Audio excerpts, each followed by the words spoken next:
When an isometric drawing is generated, Plant 3D creates a PCF file.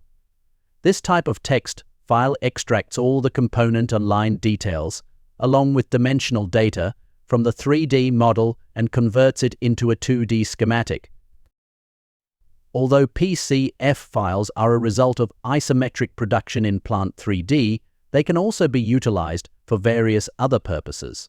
For example, they can be imported into pipe stress analysis tools and used in spool generation programs.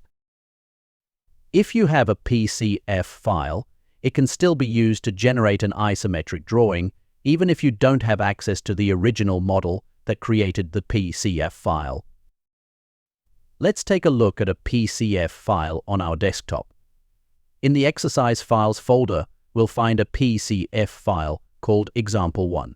Opening it with Notepad, we can see the content, which may seem unclear at first. The file provides general information about each component, such as the start and end points of pipes, and the descriptions of the components extracted from the model.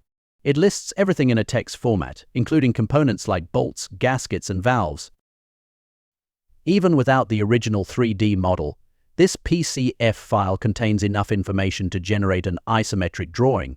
Let's return to Plant 3D, where we'll create an isometric drawing using this PCF file. First, navigate to the Isometric Creation options and select PCF to ISO. We will add the Example1 PCF file, which is located in our Exercise Files folder. Then proceed with the creation of a final ANSI isometric drawing. After confirming the settings, we generate the ISO. Once the isometric drawing is created, you'll notice that although the line doesn't exist in the model or have a line number assigned, the isometric view will represent the pipe as it would appear in the 3D model.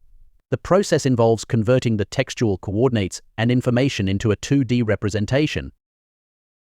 If you have PCF files from other 3D programs, such as CAD Works or Bentley, they can also be imported this way into Plant 3D to generate isometric drawings.